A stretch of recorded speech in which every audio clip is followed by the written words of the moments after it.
Salut à tous ceux qui sont nouveaux, bienvenue. Et à tous ceux qui reviennent, contente de vous revoir. Précédemment, nous avons appris que la volonté de Dieu pour tous les adolescents est qu'ils suivent l'exemple du Seigneur Jésus, qui, dès l'âge de 12 ans, a manifesté son désir d'accomplir la volonté de Dieu, afin qu'ils se consacrent à chercher avant tout le royaume de Dieu et sa justice. En agissant ainsi, nous avons vu que Dieu leur fournira tout ce dont ils ont besoin, physiquement et spirituellement, pour réussir dans la vie. Aujourd'hui, nous allons approfondir un peu le sujet de la volonté de Dieu, mais cette fois, nous allons aborder un aspect essentiel qui nous concerne tous, mais que beaucoup préfèrent ignorer ou éviter. Alors, sans plus attendre, commençons.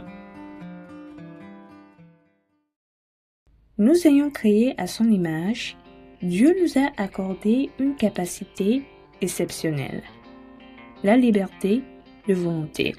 Cependant, celui qui par libre choix décide d'accomplir la volonté de Dieu plutôt que la sienne, choisit de ne pas se conformer au monde, mais d'être transformé par le renouvellement de son intelligence, afin de discerner quelle est la volonté de Dieu, ce qui est bon, agréable et parfait.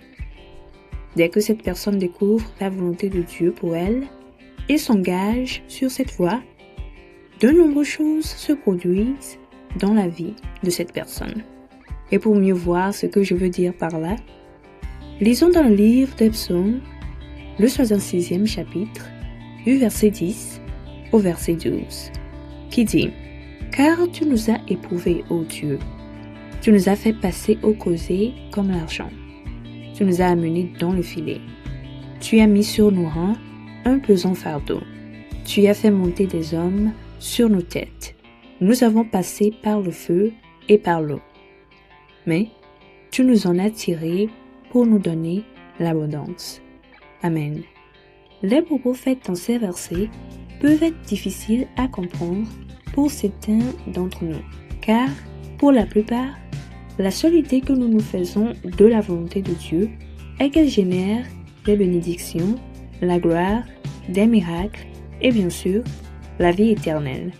Mais, en réalité, faire la volonté de Dieu est bien plus profonde que nous le pensons. En vérité, choisir de faire la volonté de Dieu, c'est accepter d'être mise à l'épreuve par Dieu. Et comme le psalmiste nous le révèle, c'est accepter de se faire passer au creuset comme l'argent. C'est accepter de se retrouver pris dans une situation extrêmement complexe, comme un poisson dans un filet. C'est de porter de lourds fardeaux qui peuvent rendre difficile son avancement dans la vie. C'est accepter d'être humilié et opprimé par les autres. C'est traverser des épreuves qui ressemblent à un passage par le feu. Et c'est accepter d'être submergé par une multitude de problèmes comme si l'on était emporté par un courant d'eau. Or, bien que toutes ces choses soient douloureuses, Dieu permet délibérément qu'elles arrivent à ceux qui ont choisi de faire sa volonté, non pas pour leur nuire, mais plutôt pour leur faire expérimenter sa toute-puissance, son omniscience et son omniprésence. Car, en fin de compte, il délivre de leur épreuve tous ceux qui ont placé leur confiance et leur foi en lui et leur accorde l'abondance.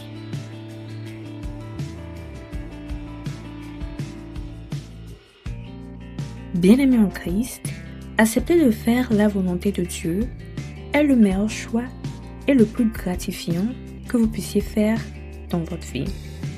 Cependant, sachez que ce chemin ne sera pas facile.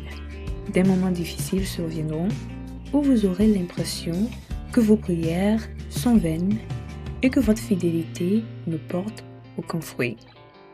Ne vous laissez pas abattre ni décourager. Soyez forts dans le Seigneur et gardez les yeux fixés sur lui. Étant fidèle à sa parole, le Seigneur vous délivrera et vous glorifiera